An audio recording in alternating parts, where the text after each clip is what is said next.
Okay, let's start with a question. What if the word weird wasn't an insult? Seriously, what if it wasn't a judgment at all, but just a measurement? You know, like temperature or distance. Today, we're going to dive into this really fascinating cultural framework that does exactly that. So let's get into it. This quote right here from the culture of Arreqqana is the key. How far your flame bends from the predictable. Wow. I mean, that just completely reframes the whole thing, doesn't it? Suddenly, it's not about being good or bad or right or wrong. It's just about the unique curve of your own energy. And this is the core idea we're going to be exploring. And this is the tool they use to measure it, the Zamaal Spectrum. The name itself comes from a word that means to be mysterious or beyond the surface, which is just perfect.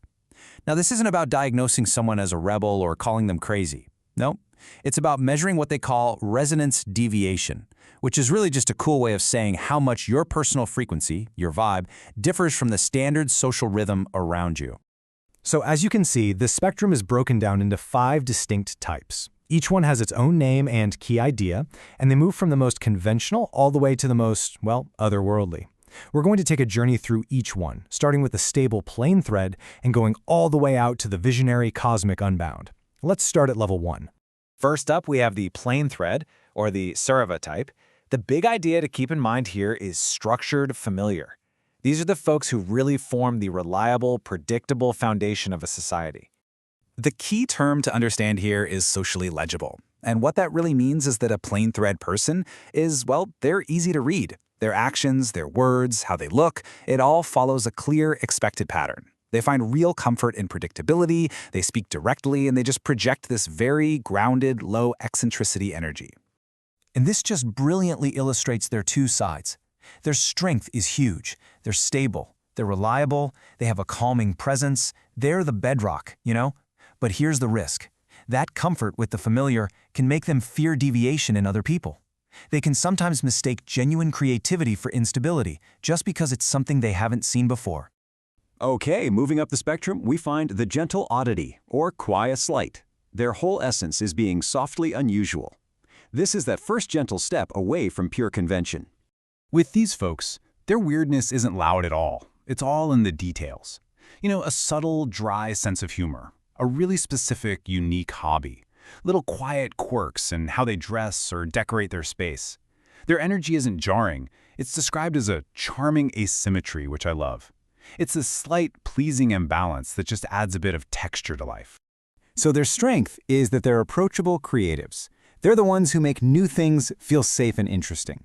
The risk, though, is that they might feel this pressure to hide their deeper intensity or their more unusual thoughts, just to make sure they stay accepted by the plane threads. And now we've arrived at the center of the spectrum, the luminous strange. This is the point where weird becomes intentional and even magnetic.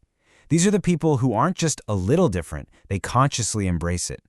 You can really see the shift here, right? The fashion gets bold, the humor is more abstract, they speak in these surprising metaphors, and this part is crucial. They are perfectly comfortable if other people don't immediately get them. Their energy is magnetic for sure, but it can also be a little unsettling. In a good way, the kind of way that draws you in and makes you think. Their power really lies in being original thinkers. They're the pattern breakers who introduce truly new ideas into the world. On the other hand, that same originality can risk alienating more conventional personalities. They might create distance where the gentle oddity we just talked about is busy building a bridge.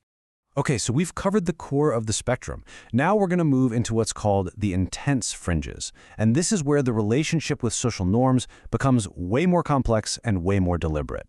Let's dive into the velvet eccentric. The key word to remember for this type is controlled. Their unpredictability isn't random at all. It's a tool, and they use it with incredible skill and intention.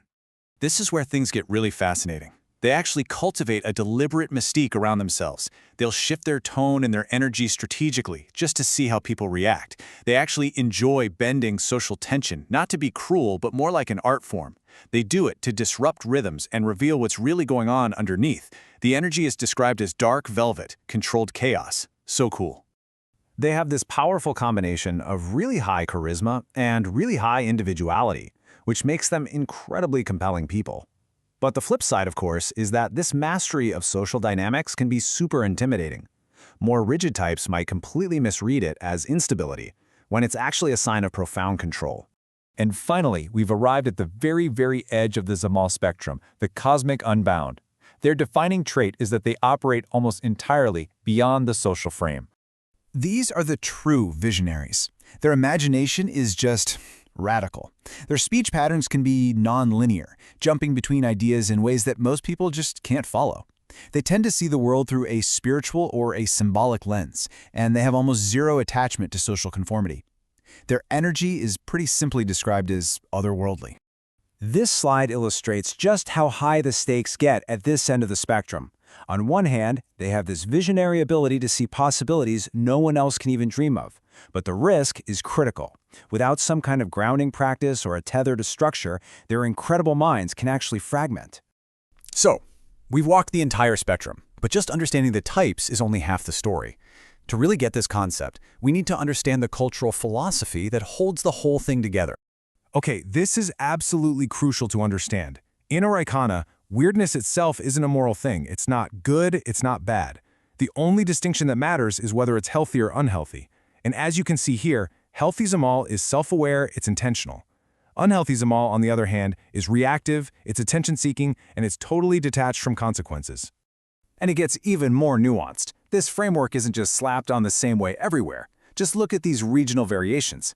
The coastal areas might openly celebrate the luminous strange, while the more traditional mountain regions, they respect the gentle oddity, but they deeply distrust the cosmic unbound. It just goes to show how much our context really shapes our perception of weird. And so we end by turning the core question of the Zamaal spectrum back on ourselves. It's not about what level you are, or even if you're weird. At the end of the day, the only question that really matters is the one you see right here. Does your uniqueness, that deviation from the norm, does it increase your agency and make you stronger and more whole? Or does it fracture your thread and pull you apart? That is a profound thought to end on.